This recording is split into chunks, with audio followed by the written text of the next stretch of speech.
àllarba fukki fan ak ñaar ci weeru sulet ci atum 2023 bokk téléspectateurs yi safuti ànd ak ñun ci ITV egsi leen ak jàmm ci seen bloc d'information la totale tey ci plateau bi nag mën nañ jàpp ne ab professeur ak docteur la ñaari jàngalekat moo tax balaa ñoo tàmbale ci waxtaan wi dañuy njëkk félicité ñi xam ne dañ doon def ay examen ci fan yi muy élèves yi doon def baccalauréat ñi ci réussir ñu ñaanal leen ab entrée ci université ci lu mu gënee ñi xam ne dañ cee lajj ñu waajalaat seen bopp xam ne mbir yi yemul benn yoon rek mën nañu waajalaat seen bopp ñi xam ne itam dañuy def BFEM tàmbali ko tey ñu ñaanal leen ñu passé ko de la meilleure des manières ngir am seen diplôme bu xam ne da leen di ubbil yeneen i buntu ci njàng mi njàngat la ñu bëgg def nag ci weer yi xam ne moom moo desee njiital réew mi ci boppu Sénégal ay weeram toll na ci juróom-ñaar wala juróom-ñett yi xam ne moom la war a jiite réew mi laata muy def passation de service ci weeru avril 2024 boobee nag ak léegi président lan la war a gaawantu lijjanti ko ci at yi xam ne weesu na yi xam ne peut-être daa amoon temps politique yi xam ne jëloon na ko loolu lan la war a mën a gën a defaraat ndax njàng mi la ndax mbirum koom-koom gi la ndax dund gi la ndax nekkin bi la yooyu la ñu fas yéene jàngat tey ci seen plateau bloc d'information la totale ñoom mbégte nag dalal fii ñaari borom xam-xam ne ma leen ko waxee ci sama ndeyjoor laa koy tàmbalee ñu gën ko ràññee ci mbirum xalaat ak saytu ak xamtu muy professeur Ady Ba nekk chef bu département philosophie fële ca FASTEF UCAD professeur ñu nuyu la waaye la nga nuyu waa Sénégal ak waa docteur Ady Ba waaw maa ngi lay nuyu bu baax maa ngi lay remercier ci invitation bi maa ngi féliciter sama nièce bi am bac Aminata Ndiaye di ñaanal aussi ñëpp ñiy def BFM ñu am ko di féliciter ñëpp ñi am. félicitations donc Aminata Ndiaye au passage ñu nuyu itam docteur Mamadou Kandji nekk expert financier moom xam-xam ci mbirum koppar la gën a aay waaye xam naa ne mbirum politique bi dugg na ci loolu ndax membre la ci alliance pour la république APR docteur ñu nuyu lay dem waaye la nga nuyu waa Sénégal ak waa merci El Hassane maa ngi lay nuyu di rafetlu bu baax aussi invitation bi di nuyu aussi sama co-débatteur docteur Ady Ba et di am yaakaar ne aussi échange yi nga xam ne moom moo fi juddu doona doon njëriñ ci askan bi jërëjëf Sénégal yëpp mën ci jëriñoo mbirum njàng la ñu tàmbalee moom la ñuy taxaw laataa ñu gën a jëm ca kanam Sénégal ñu bëri président Macky Sall moom toogee def na ay réforme yenn yi ñu ci gën a fës mooy mbirum réforme LMD bi ak yeneen yoo xam ne ñoo doon xool ndax mu ñuy def ba Sénégal njàng mi gën a ñoom mais ñeneen ñi ne nañu curriculum bi lañ war defar ñeneen ñi ne non nañu xool nan la ñuy gën a taxawoo Sénégalais yi ba suñu amee baccalauréat rek déjà ñu mën a am xam-xam boo xam ne dina tax ñu liggéey ñeneen ñi ne nañ dindi sax yenn épreuve examen yi xam ne dañ koy def ndax amul leen njëriñ moo tax tey Ari je may commencer ci loolu fi mu toll nii su fekkoon lañu wax ne dafa am benn mbir moo xam ne moom lañu war a soppi ci mbirum njàng mi ak njàngale mi lan lay doon ci gouvernance wala ci président Macky Sall ni muy yoree fi mu toll. su ma doon xool pour man jàng mi lu ñu gën a soxla moment yi mooy jàmm am nañ ay années yu bëri yoo xam ni chaque année da ngay am ay grèves yu bëri donc loolu bu ñu amee rek jàmm ñu am ay années scolaires yu normal loolu bu ñu ko amoon lu rëy lay nekk pour Sénégal deuxième chose bu ñu soxla mooy formation wu jàngalekat yi ndaxte par exemple def nañ recrutement dernièrement 5000 enseignants jaaruñu ci concours formé wuñ leen balaa ñuy ñëw donc loolu en fait il faut ñu dindi ko bu ñu def ay concours ñu former balaa ñuy jàngale ci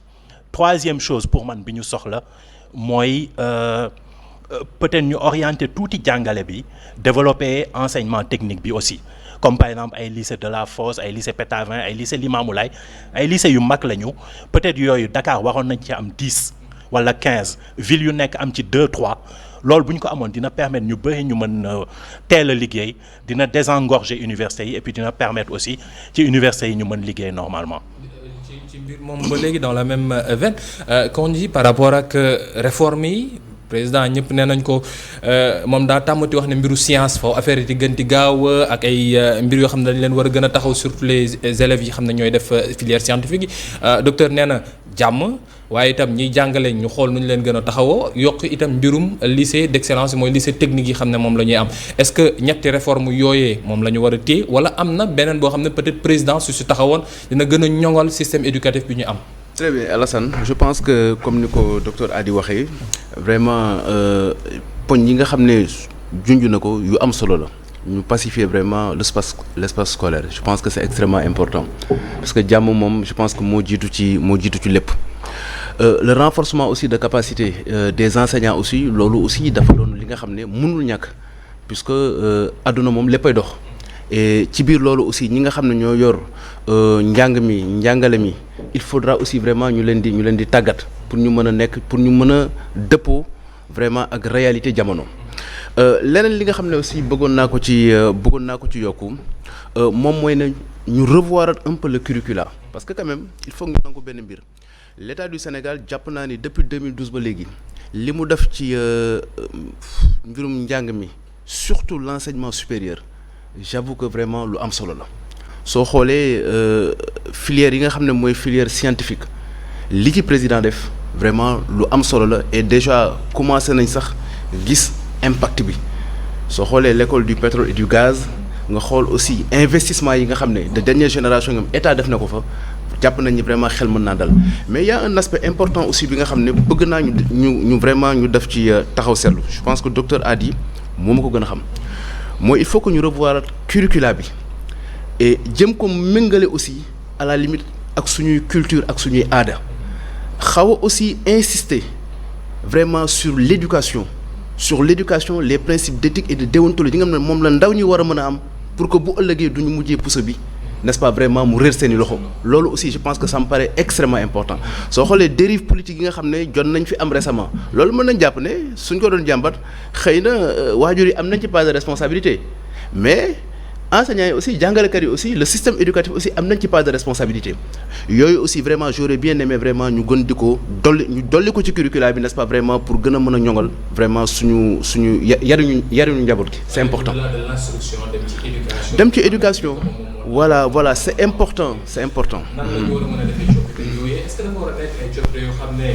dafa mos benn problème bu taxaw temm la. wala dañu war a def ay changements structurels yoo xam ne yu gën a profond la yu ñu war a mën a gën a saytuwaat mbirum koom-koom président de la république ba mu toogee léegi benn réforme bokkoon na ci xool nu muy def ba koom-koomu réew mi PIB bi yegg ci 2 chiffres. loolu ngir nit ñi gën koo mën a dundee waaye itam yeneen coppite yoo xam ne jëm na ci la politique bi réforme yi nga xam ne war na ko def ci institution bi est-ce que l'administration sénégalaise est devenue désuète ba ñu war ko mën a coppite ak yeneen i mbir yooyu incha allah la ñu fas yéene waxtaanee ci ñaareelu pàcc seen bloc d'information la totale mu fàttali suñuy gan docteur Mouhamed El Hady Ba nekk chef bu département philosophie foofu ci FASTEF ci beneen bopp docteur Mamadou Kandji nekk expert financier bokk itam ci mouvance présidentielle bi en alliance pour la république mbokk yi léegi xibaar yi ci kàllaama yi Kocc la 18h45 ñu ànd ci ak Cheikh Sall dellu soit incha allah ci ñaareelu pàcc.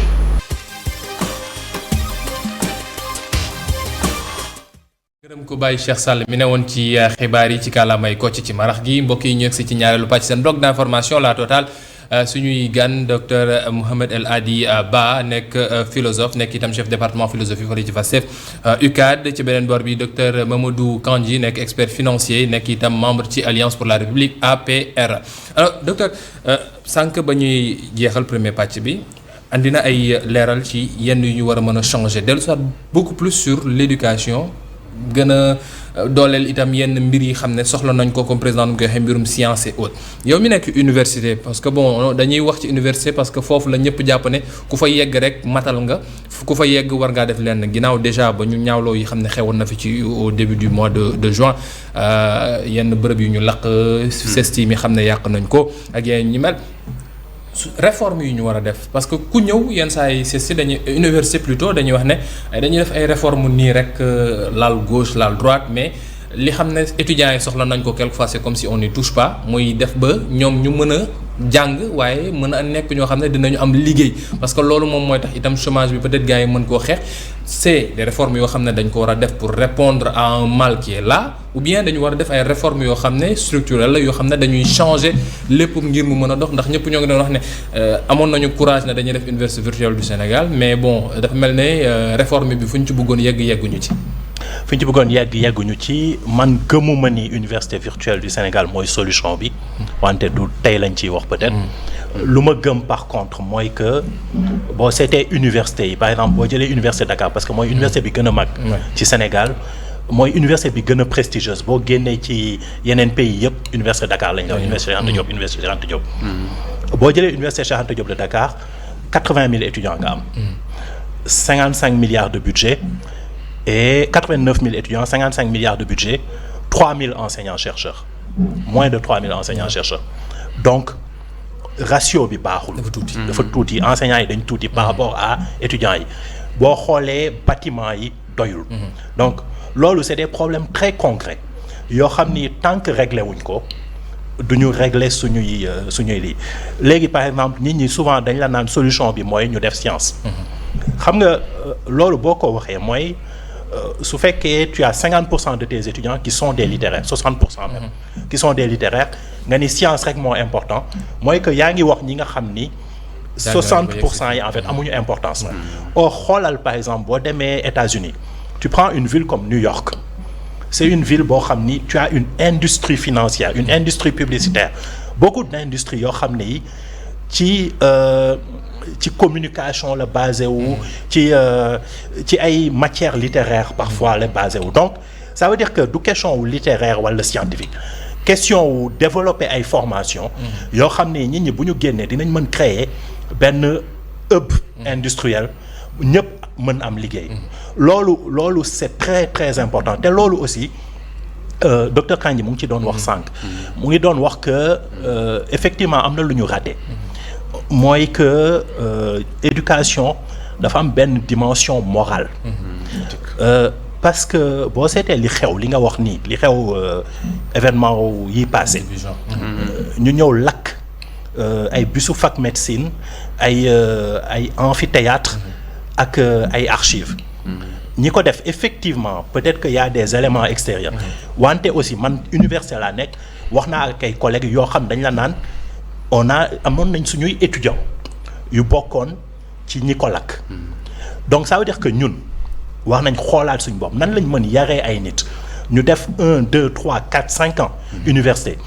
par exemple nekk dans des formations d'élite parce que fac médecine Dakar c'est la faculté la plus prestigieuse moom la ñu gën a naw ci pays bi boo amee diplôme fac médecine Dakar nga dem États-Unis sa diplôme dañ koy nangu nga dem France sa diplôme dañ koy nangu amul benn problème donc bu fekkee ay étudiants wu fac médecine de Dakar mën nañ lakk ay busu fac médecine de Dakar ça veut dire que suñu formation ñun ci suñu bopp il faut ñu xoolaat aussi niñ koy defee dimension morale bi def de sorte que étudiants yi ci seen bopp ñu gëm que ni au moins université bi ñun ñoo ko moom ñoom ñoo ko moom ñun ñëpp ñoo ko moom et puis ñun ñëpp dañ ci war a liggéey pour améliorer ko mais pas pour yàq ko donc am na ay questions yoo xam ni c'est des questions de fond yoo xam ni question yooyu yëpp affaire u éducation la éducation morale plus que technique encore et puis nit ñi ñu gëm seen bopp gëm institution yi lu ñu mën opposé wu lu ñu mën am problème fekk am na lu ñu gëm ci institution yi ak lu ñu bëgg pour institution yi loolu vraiment ñun wax nañ ci xoolaat suñu bopp mais loolu pour ñu def ko aussi il faut que ñu nekk dans des conditions de travail loolu aussi c'est un problème président wax nañ ko tabax na ay université ay lycée yenn saa yi ci bilan bi sax gars yi dañ wax na la ni lim fi tabax ci université lim fi tabax ci lycée lim fi tabax ci ay classe keneen mosu ko def mais est-ce que bàyyiwul lu ëpp solo ci biir muy am yenn mbir yoo xam ne waroon nañ ko régler ci biir daara yi mooy ay ndongo yoo xam ne dañuy mel ne ay finalement ay contractuels lañ ci biir université bi bañ faa génn mooy avec le système des amicales am ñeneen ñi xam ne dañuy dugal politique ba mu am doole ñeneen ñi wax ne la non am nay charte yoo xam ne nekk na ci biir université tax ba police mënu fee dugal ay yeneen ak yeneen ba mbir mi mel ne njàng mi ak njàngale mi président ni mu ko waroon téewee gën leen orienté ci domaine entrepreneuriat bi xam ne ba mu waxee mbirum liggéey nee na nañ dem ci entrepreneuriat defu ko nu mu ko war a defee ni mu wax ci mbirum industrialisation ni ñu ko waxee faculté des sciences techniques soo fa demee yenn saa yi da ngay wax ne est-ce que soxlawul itam ay yeneen amélioration yoo xam ne war nañ ko def est-ce que du domaine yi ñaar yooyu xam ne président da ciy wax saa su ne da koo xaw a fàtte ci ba muy def réforme mi ci biir école yi. merci Alassane je pense que suma collègue docteur Ba. junj na ko léegi. am na li nga xam ne dafa nekk ci biir université. maanaam mën nañ jàpp ne n'est-ce pas immixtion la ci maanaam dafa am ñu ko ci dugal te bokk ci te loolu si on veut vraiment avoir un système universitaire viable il faudra vraiment ñu dindi ko ci je pense que du ma ci sori effectivement le président li mu investir n'est-ce pas vraiment pour la stabilisation n'est-ce pas vraiment du domaine universitaire jàpp naa ni de 1960 jusqu'à ce jour amul benn chef de l'État bi nga xam ne n'est-ce pas vraiment def na lu toll noonu il a beaucoup fait et c'est tout à fait normal parce que tamit soo xoolee xëy na population Sénégal en 1960 wuute naag population Sénégal en 2002 donc c'est normal que si la demande augmente naturellement aussi l'État doit prendre ses responsabilités n'est-ce pas vraiment pour faire croître n'est-ce pas vraiment sa capacité d'absorption loolu vraiment on n'en disconvient pas l'État a beaucoup fait l'autre aspect aussi par rapport vraiment à l'organisation de l'espace universitaire loolu aussi gëm naa ni avec la réforme n'est-ce pas vraiment du LMD tey état def na ci ay jéego mais comme on le dit aussi généralement ay doomu aadama fu ñuy daje ku nekk aussi da ngay ñëw ak sa façon de penser et de raisonner su ñëpp à la limite yamoon am ñu gedd seen cër donc dans ces genres de situations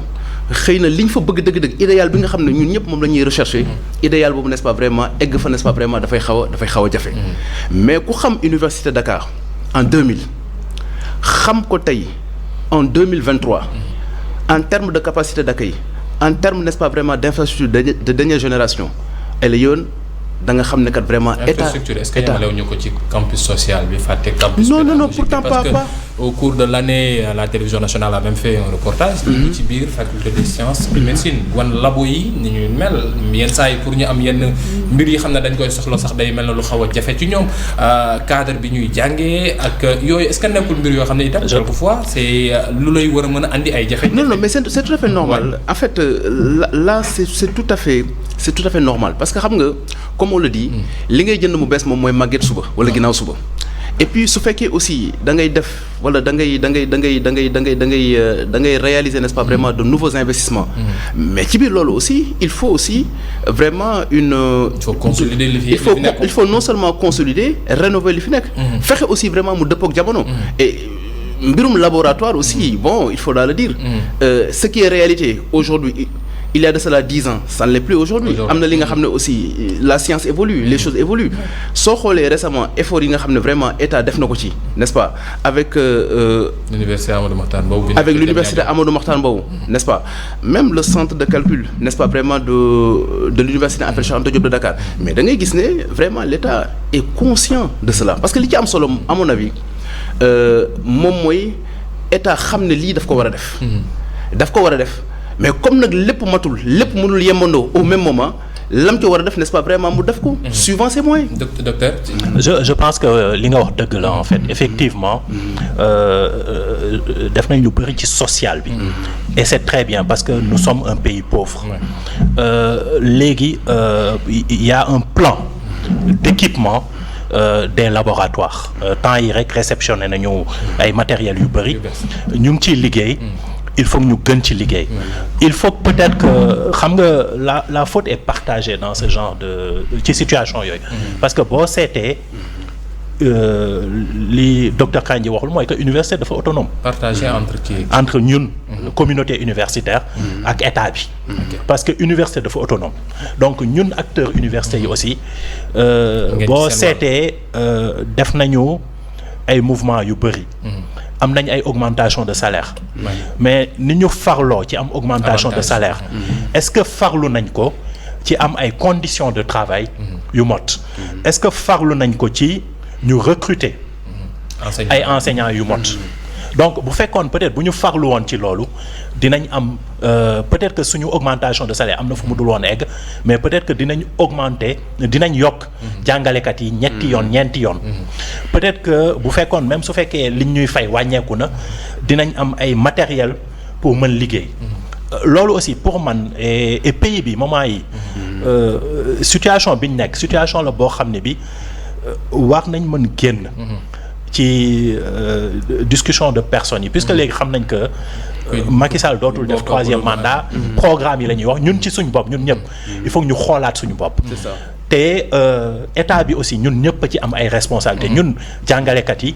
est-ce que li ñu war a def ñu ngi koy def étudiants yi bi ñuy grève pour ñu wàññi ticket yi est-ce que ñu ngi grève également pour que ñu defaral leen ay laboratoire ay conditions de travail loolu il faut vraiment ñu xoolaat ci suñu bopp et loolu foog naa ni ci état bi yëpp boo seetee. ku nekk wax na xool li muy def. peut-être ñu jël situation bi ñu nekk ñu xoolaat ne peut-être dañ ci wax a jàngat. li ñuy def ak ni ñuy comporter woo pour améliorer pays bi. ci pour améliorer en 30 secondes rek dafa am benn mbir bu am solo yenn saa yi ñu bëri ñu nekk université dañuy am benn coow ne on a un ministère de l'enseignement supérieur et de la recherche mais budget de recherche bi neen yenn saa yi dafa dul mel lu yegg si université est-ce que au niveau de l'université gars yi ñoo ngi jot budget pour recherche parce que nee nañu on parle de chercheurs quand à un moment donné yegg nañu benn niveau au niveau de l'université mais Sénégal gars yi nee nañu mbir yi dafa mel ne day càng.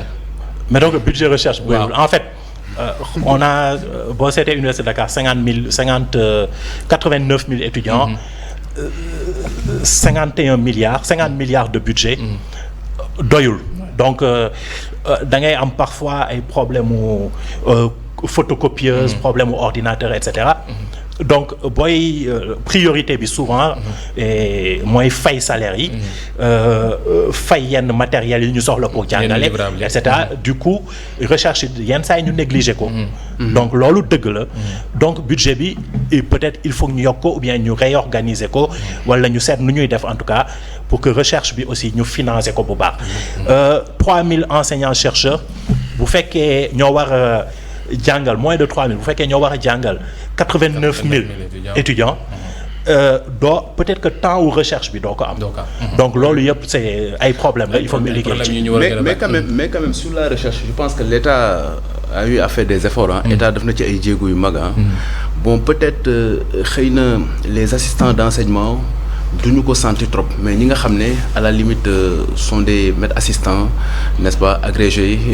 professeurs titulaires xëy na bon ñoom. je suis maître de conf. oui voilà non je sais voilà donc je pense que am na li nga xam ne aussi néew ak bari vraiment État mi ngi koy def en termes de concession financière n'est-ce pas pour vous accompagner dans le cadre de nos recherches ça aussi bon je pense professeur aussi lu tax ma dugg ci mbirum recherche bi parce que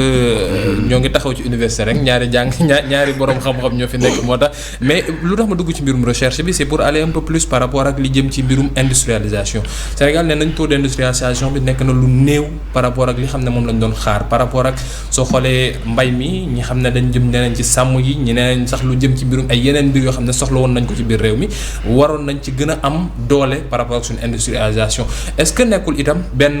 mbir boo xam ne ci 7 wala 6 mois yi xam ne moom moo desee njiital réew mi warul nekk yu xam ne da ci war a gën a teg accélérateur parce que su fekkee on parle de souveraineté alimentaire sans avoir assez d'industrie ci zone yooyu wala ci domaine yooyu ñu bëgg wax yeneen mbir yoo xam ne dañ jëm ci recherche ak yeneen dina xaw a jafe est-ce que bokkul ci secteurs yi xam ne président war na ci gën a taxaw. non loolu président daf ci taxaw depuis même bon depuis son premier septennat président jugul ci vraiment di faire de sorte que à la limite suñu système éducatif vraiment di soutenir l'industrie ça je pense que aussi c'est un aspect qui est extrêmement important soo xoolee ci domaine agriculture nga xool li ISRA di liggéey son pôle chercheur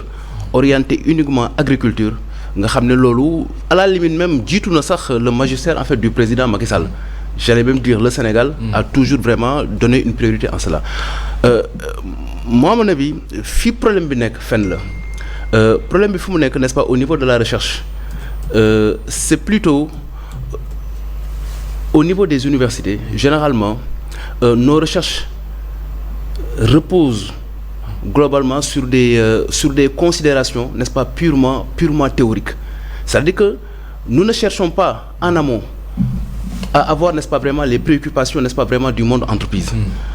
on fait de la recherche mais c'est dafa mel ni recherche bu ñuy def ñun suñu koy def suñu bopp lañ koy defal mais defuñu ko n'est-ce pas vraiment pour servir en fait l'entreprise c'est un peu ça le problème donc ce n'est pas une recherche appliquée ni une recherche intervention mais c'est plutôt une recherche qui ne repose que sur de l'abstraction te tant que ñi ngi demee noonu du taux bi moom moo tiit quand on te dit ci population Sénégal lu muy toll yëpp on te dit c'est seulement 18% ñoom ñooy nekk je ne crois pas que ci secteur u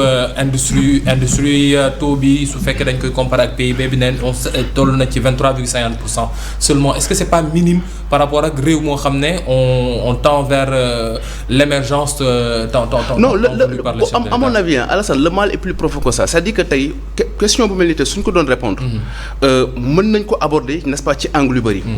aujourd'hui lan mooy pousser les industriels lan mooy pousser quelqu'un un investisseur à vouloir peut-être investir dans une industrie sachant que les produits yi nga xam ne moom lay proposer au marché sénégalais ou bien au marché africain produits yooyu duñu compétitif xam nga loolu rek déjà blocage la xam nga aujourd'hui il y a les produits chinois qui pullulent comme des champignons, des produits chinois, n'est-ce pas, vraiment, qui sont sur nos marchés. Aujourd'hui, moi, étant industriel, je mobilise des ressources, n'est-ce pas, pour investir, n'est-ce pas, dans un business. Sachant que la réalité du marché ne me permet pas, à la limite, de pouvoir vendre. N'est-ce pas loolu du nguur gi. loolu la responsabilité de l'État parce que su fekkoon ne peut-être def na benn secteur industriel sénégalais bu fort dina mën a xool nu muy concurrencer li xam ne moom mooy jóge bitim réew à un moment donné peut-être privilégié leen tëj li jóge bitim réew comme ni ñu ko def avec l'oignon et les autres. moi je fais partie dama bokk ci ñu jàpp ne approche boobu noonu di tëj régler wul problème bi on ne peut pas arrêter la mer avec ses bras c'est-à-dire que il appartient, n'est-ce pas, à l'État de concert avec ñi nga xam ne n'est-ce pas vraiment ñoom ñooy yëngu n'est-ce pas vraiment ci mbirum koom ci mbirum industrie n'est-ce pas vraiment de bâtir un dispositif industriel n'est-ce pas compétitif et viable kooku mbir la kooku état ni mu ci amee responsabilité ñoom ñi nga xam ne aussi ay businessman lañ dañuy liggéey ils veulent créer de la richesse ok ñoom aussi dañ ci am responsabilité. Je vous donne le cas de Auchan. Bon avant essayons de voir avant Auchan qu'est-ce qu'on avait. amoon nañ fi ay low price ak yeneen yi xam ne. Vous voyez un peu mais qu'est-ce qui les empêchait xam nga vous savez xam nga Auchan c'est une grosse machine. du leen fi xaar. mais ay low price ak yeneen yi fi nekkoon. mais lan moo leen empêché woon en son temps. vraiment ñu dajaloo def benn genre joint venture. dégager benn synergie bi nga xam ne mais dana leen permettre tey même su Auchan ñëwee sax la concurrence dana doon une concurrence bu sérieuse au profit n'est-ce pas vraiment des Sénégalais. li mooy wax rek mooy par rapport ak nguur gi nu mu koy taxawoo parce que ci forum Invest in Sénégal le président l'a rappelé nee na il faut que mbirum fiscalité yeeg seen mbir yooyu noonu. nee na ngeen xool noo leen koy gën a wàññee ba ñi xam ne dañoo bëgg. investir ñu ñemee. mais vous savez en termes d'incitation fiscale parce que yéen li ngeen di defal ay wàññi wala ngeen koy may ñeneen ñi ñu jógee bitim réew yenn saa yi ñi nekk ci biir réew mi duñ koy. non moi je ne crois pas trop parce que quand même en termes d'incitation fiscale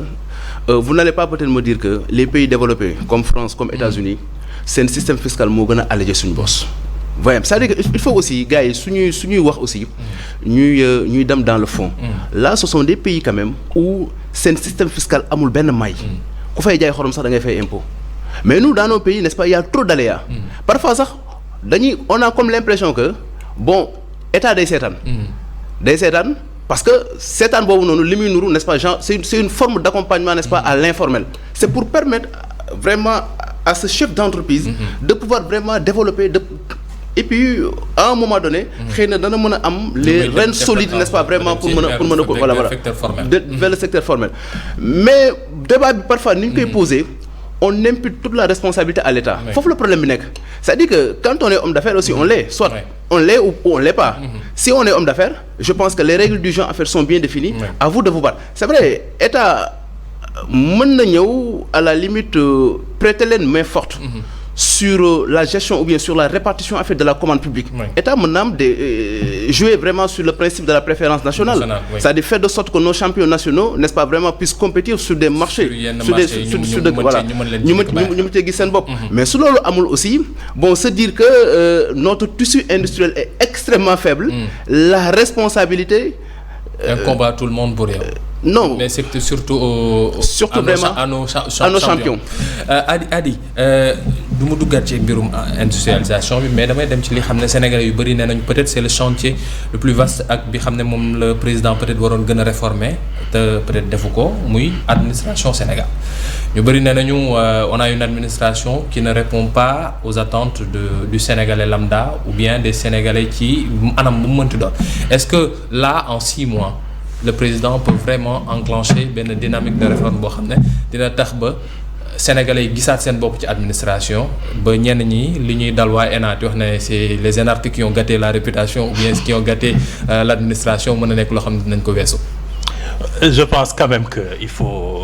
faut accepter dara mooy que soo jëlee les administratifs sénégalais foo dem ci monde bi ils font un excellent travail nga jël institution internationale yi dañuy essayer tout le temps recruter ay administratifs sénégalais ay nit yu génne ENA ay nit yu génne ENEA ay nit yu génne yeneen écoles yi yu nekk ci yu am expérience administration sénégalaise ñooñu dañ leen di recruter à l'international te ñooñu souvent boo seetee UGB lañ jaar wala UCAD wala Université de Thiès et cetera donc administration bi aussi quoi qu'on dise on a une administration qui fonctionne par exemple boo xoolee temps au Covid bi toog nañ presque 1 an amuñu activité ralentie activité économique ralentie salaire yi ñu ngi koy fay subvention yi ñu ngi koy joxe et cetera police mu ngi fonctionner gendarmerie mu ngi fonctionner et cetera c'est pas parfait donc mais loolu il faut déjà ñu nangu ko ñu xool fi ñu nekk léegi peut-être que tard bi ñu am ñun ñëpp mooy que à la base administration bi c'est une administration coloniale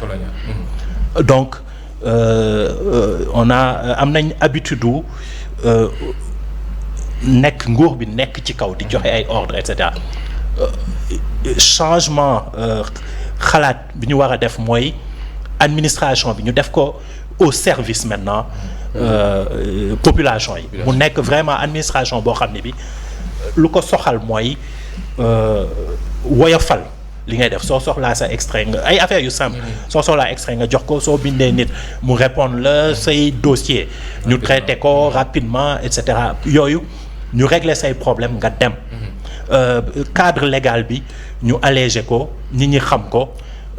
di dem donc loolu peut-être changement de mentalité boobu effectivement war nañ ko def am nañ ay institutions comme BOM par exemple yoo xam ni loolu mooy seen liggéey donc malheureusement en tout cas mënoon nañ ko gën a def donc war nañu xoolaat administration bi yëpp ñu xool nit ñi nu ñuy comporter wala et su ma koy wax du administration bi rek a tax may wax man ci sam bopp bu ma jëlee fi ma nekk université école yi et cetera yenn saa yi nga sama frère laa doon waxal sànq mu naan ma par exemple sa doom dem école yóbbu sac bu diis nga ni ko lu tax mu ne parce que maître bi du respecter emploi du temps bi donc il faut mu yóbbu bagage xam nga loolu yaa ngi jàngal xale bi que mag ku nekk ci kaw mën na wax lii la ñu war a def du ko def xam nga emploi du temps bi lii la tey lii la ñu war a jàng nga yeewu suba nga ni ko nooñ indi leen français an seen livre français loolu prévisibilité boobu nga xam ni que dès le plus jeune âge xale bi day xam ni am na ay droits et que même ki koy jàngal aussi moo ko yilif wante aussi moom ci boppam am na ay devoirs loolu en fait pour man moo war a structurer ngeen baal ma wax de sama wolof bi moom moo war a structurer relation bi administré bi ak administration bi am loolu bu ñu ko defoon peut-être que dina alléger lu bëri deuxième chose boo me permettrait mooy et là je vais critiquer vraiment suñu xaritu APR yi on a politisé à outrance l'administration administration bi dañ ko politiser les ay responsables yoo xam ne ay techniciens lañ nekk di politique mu nekk pouvoir mu nekk opposition nag di politique ouvertement ñii di def ay mouvement de soutien ñii di def ay mouvement de saaga xam nga loolu en fait am na neutralité administrative boo xam ne bi soxla nañ ko loolu il faut que ñu waxaat ci il faut que ñu xool ko quoi parce que yenn yi bu fekkee que ce soit du côté du pouvoir nag ou de l'opposition bu fekkee amuñu benn retenue administrative benn professionnalisme administration bi te ñoom ñëpp xam nañ li ñuy def c'est pas normal am na ay charte yu leen di donc aussi loolu aussi day yàq administration bi donc loolu il faut que ñu wax ko dama leen koy ñaan su fekkee nangu ngeen ko on peut aller au niveau du journal et revenir pour faire une dernière partie jeexal à 20h30 moom moo tax ma leen di wax ne leen su fekkee nangu ngeen ko ñu dem journal ci kàllaamay français bi léegi à 20h10 inchallah on se retrouve ici mbokk yi ngir def la dernière partie de votre bloc d'information parce que waxtaan wi am na solo mbirum administration dugg nañ ci waaye justice moo ngi fii suñu waxee justice wax mbirum koppar yooyu ay mbir la yoo xam ne docteur dinañ ci ñëw léegi am na solo lool xam nga politique am na solo mais journal waxtu journal dañoo dikk léegi mbokk yi ñu dem kon seetaan ji xibaar yi ci kàllaamay nasaraan 19:45 andi ci ak soxna Awa Diop Sène dellu soit bon ci ginnaaw ginnaaw incha allah à 20h10 ngir dem ba 20h30 ci seen dernière partie bloc d'information la totale exceptionnellement.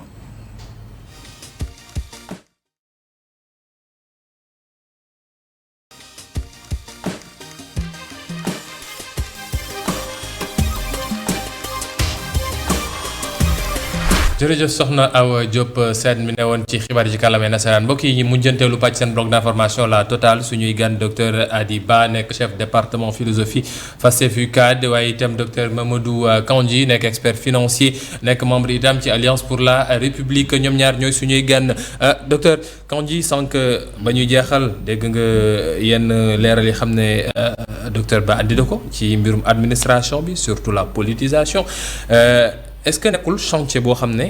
peut-être président Macky Sall ci weer yi xam ne moom moo ko fi dese ak itam peut-être li mu war a mën a bàyyi comme héritage pour le futur en termes immatériels bokkul ci réformer administration bu Sénégal au-delà du professionnalisme tant loué un peu partout de par le monde sunu ay administrateurs mais politique bi xam ne da cee dugg gën cee fës léegi ba ñenn ñi di wax ne man je suis pro tel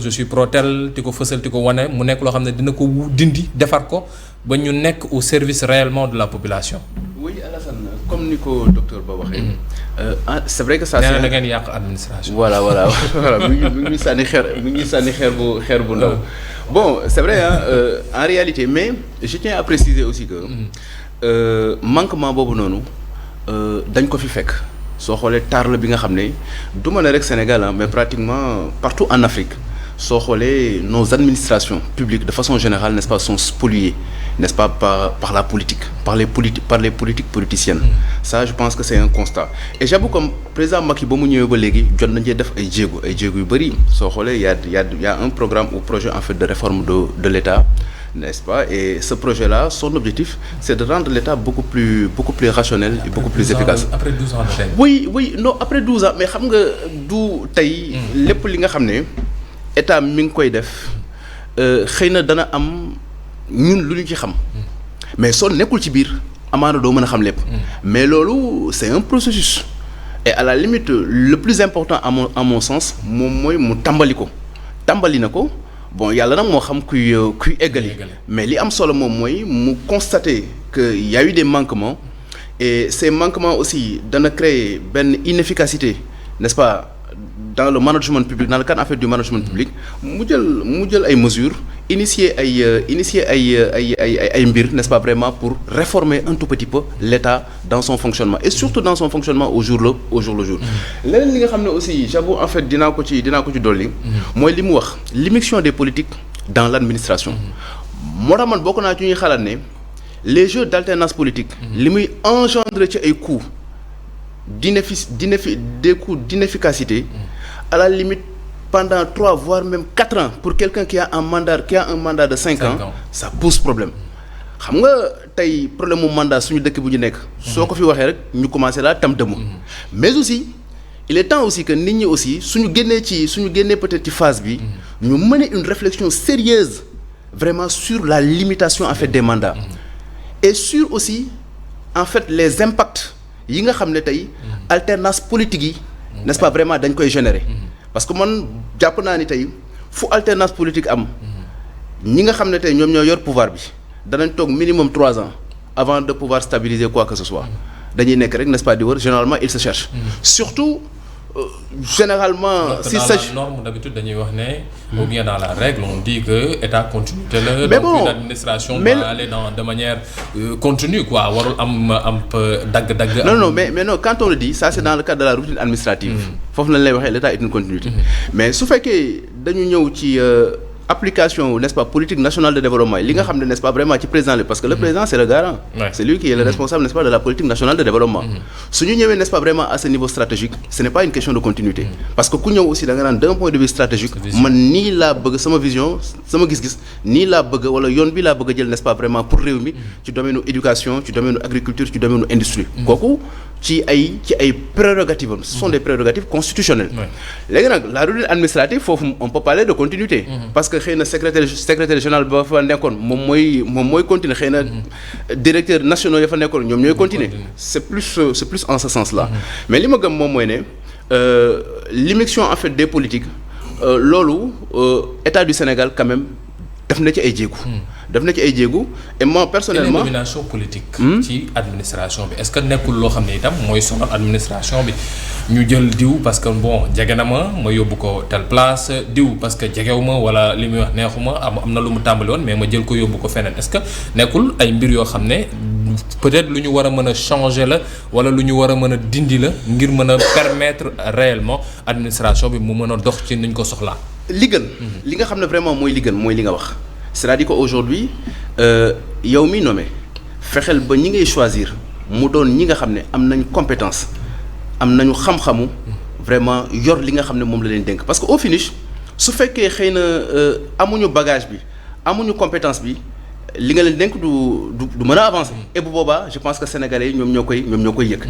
te dañ la dénk réew donc loolu aussi je pense que aspect bu am solo la bon mais dans le processus aussi. am na ci yi nga xam ne aussi si vous n'êtes pas dans le secret des dieux. mën na ko xam. xam nga tey suñu ne tey choisir nañ Massamba en lieu et place n'est-ce pas de Mademba. mais xëy na ki choisir Massamba am na ay aspects yi nga xam ne. moom moo justifier valablement le choix de Massamba. Massamba peut être extrêmement compétent. mais est-ce que Massamba est loyal? est-ce que Massamba est ceci? est-ce que Massamba est cela? est-ce que waa ji ki nga xam ne moom la Sénégalais wóolu dénk ko. est-ce que kooku à la limite jàpp na ni moom ni mu gisee mbir mi ak ni mu bëgg n'est-ce pas vraiment yoree mbir mi. parce que après tout c'est lui qui doit rendre compte. n'est-ce pas est-ce que Massamba moomu n'est-ce pas vraiment war na mën a n'est-ce pas vraiment immiscer n'est-ce pas vraiment dans ce processus. donc loolu aussi mbir la yi nga xam ne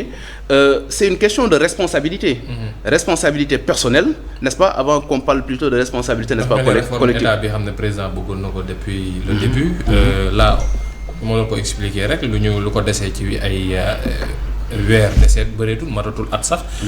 est-ce que c'est le moment d'accélérer la cadence comme ni mu ko doon waxee avec son ancien premier ministre. Mimi Touré fast track. est-ce que c'est le moment là où le président doit vraiment être dans un je vais prendre les différents acronymes yi xam que gouvernement de combat avec Amadou Ba fast track yàqamti bi daal est-ce que c'est le moment de le faire au niveau de l'administration. très bien Alassane nag mooy bàyyi nag bii ma xaw a dérouler tuuti quoi. waaw non da xam nga waxtu bi laay calculer fi mu doon mais Alassane moi je pense que non xam naa ne yow bokkoo camp wu suñu gars yi quoi mais non ci kaw mais honnêtement soo xoolee le président Macky Sall depuis ba mu ñëwee ci dynamique boobu la nekk c'est-à-dire que on peut tout lui reprocher sauf à la limite n'est-ce pas vraiment son bilan matériel c'est quelqu'un qui a à la limite beaucoup fait. parce que moo tax man fi mu toll nii. attends rek ma ñëw cadre immatériel. non maa ngi ñëw waxuma sax ci mbirum bilan matériel mais cadre immatériel la soo ma bàyyi rek ma ñëw voilà il a beaucoup fait lu bëri tey changé na ko soppi na ko ci réew mi li ci ëpp solo pour man ok li ci ëpp solo moom mooy ne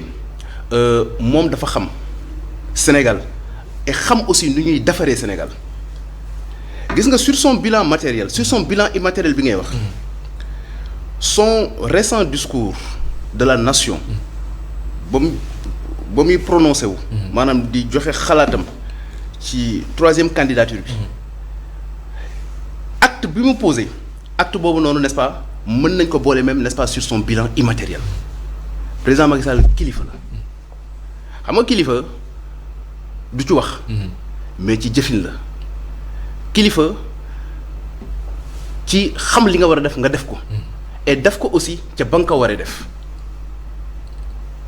soo seetloo dans le passé les gens jëm nañ ko bousculer jëm nañ ko xoxatal pour mu prononcer wu vraiment sur sa troisième candidature mais lui il gère un État il gère un pays ce qui le préoccupe fondamentalement n'est-ce pas c'est les préoccupations des Sénégalais. calendrier bokk. agenda am mooy agenda bi nga xam ne moom moo koy permettre mu mën a satisfaire les préoccupations des Sénégalais mais agenda am nekkul n'est-ce pas vraiment di satisfaire les préoccupations n'est-ce pas vraiment des opposants ou bien des partis politiques de sa mouvance comme celle de l'opposition ba loolu amee waxtu bi jot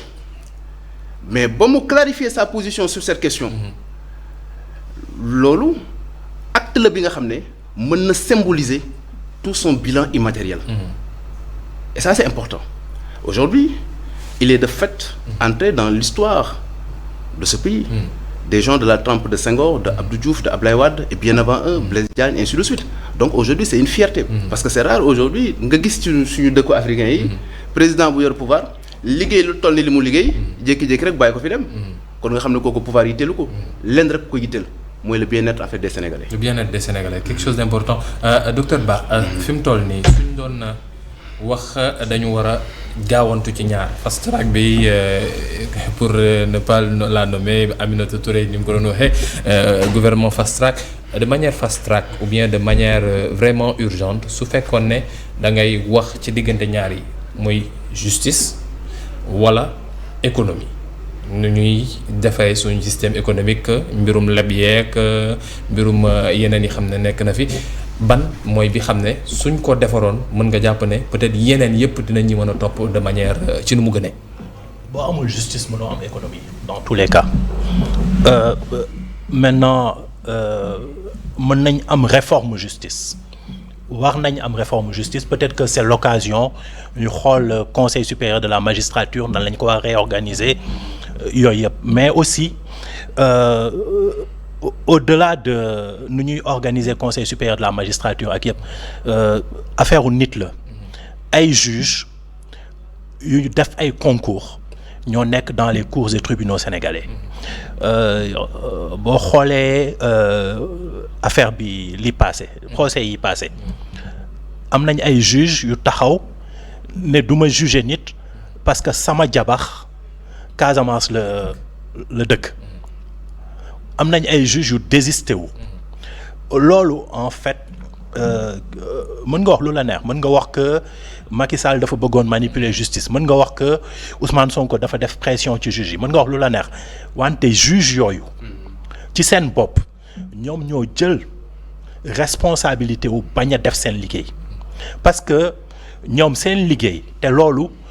du Macky Sall du Ousmane Sonko du keneen loi bi moo leen ko teg peuple sénégalais bi moo leen fa teg dañu def ay concours ñu dugg CFJ ñu jàng ñu pare ñu nommer leen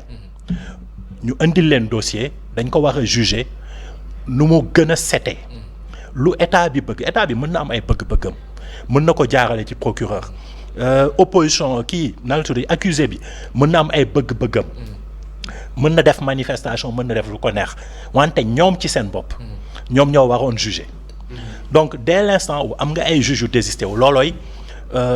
mën nga wax lu la neex ci système bi wante ñoom ci seen bopp je pense que ñoom problème la deuxième chose et loolu aussi ñun loolu laay wax depuis sànq mooy il faut que ñu réfléchiraat ci suñu bopp xam nga semaine dernière am nañ benn forum bu mag mooy Invest in Sénégal forum bi ñu bëri ñëw nañ fi en fait Sénégal mu ngi changer économiquement d'ailleurs peut-être que problème politique yi yëpp loolu aussi ci li koy suqali ci la bokk moment yi li ñu am gaz dafa bëri ñu ngi changer économiquement dañuy dem changer niveau mais forum boobu boo seetee presque sénégalais yi dem fa pourtant forum boobu c'était gratuit da ngay inscrire nga dem nga assister nga rencontrer ay nit nga xam opportunités yi affaire mais ñu bëri ñuy liggéey fii demuñu fa yenn presse bi boo seetee forum bu mel noonu bu amoon peut-être que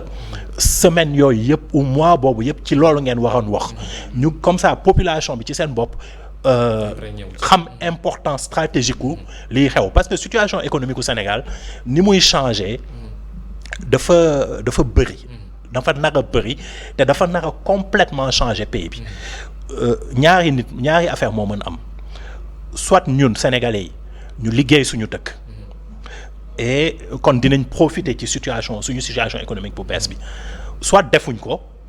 et ay étrangers ñooy ñëw ñu defal leen ay campus ñu dëkk fa ñu exploiter gaz bi dem duñu bàyyi xaalis ci dëkk bi xam nga bu ñu leen di fay sax à l'étranger lañ leen di fay donc am na ay enjeux yu bëri yoo xam ni c'est des enjeux économiques majeurs yooyu il faut que ñu waxtaan ci ñu am ci ay débat amuñ ci benn débat ay débat de personne la ñu am est-ce que Macky Sall dina def troisième mandat ou pas léegi nee na du ko def kan moo nar a nekk candidat bu ñu paree donc politiciens yi ñëpp ñu ngi xool kan moo nar a nekk candidat nañ ko war a choisir et cetera kenn waxuñu lan mooy programme am kenn waxuñu par exemple nan la ñuy def pour que exploitation gaz bi ñu am ci lu doy kenn waxuñu su fekkee moom dafa foog ni que contrat yi ñu passé dañ koy renégocier mais concrètement nan ngay def pour nga renégocier ko xam nga loolu il faut un plan bu fekkee dañu naruñ ko renégocier liggéeykat yi nar a ñëw fan lañ leen nar a jëlee fan lañ leen nar a former kan moo am plan de formation pour changer main d'œuvre bi pour que bu compagnie gazière yi ñëwee bu ñu nekkee ay plateforme Saint-Louis wala affaire yu mel noonu ñu am ay sénégalais yuy liggéeyee foofu xam nga loolu ay problème la yoo xam ni ci 5-10 ans yi di ñëw loolu mooy suñu problème mais problème yooyu est-ce que ñu ngi koy waxtaanee te moment yi lañ ko wax a waxtaanee wuñ ko donc justice oui mais en fait ñun ci suñ bopp en tant que citoyen que nga nekk juge que nga nekk inspecteur des impôts que nga nekk enseignant que ku nekk sa liggéey da nga ko war a def ba nga egg par exemple bu ñu nee président Macky Sall dafa bëgg instrumentaliser justice mais juge bi na def liggéeyam ba président Macky Sall ne ko arrêté mu ne dañ ma ni ma arrêté mu démissionné bu ko neexee mais en fait ou bien mu def liggéeyam ku nekk bu defee liggéeyam foofu le pays bi changé wante toog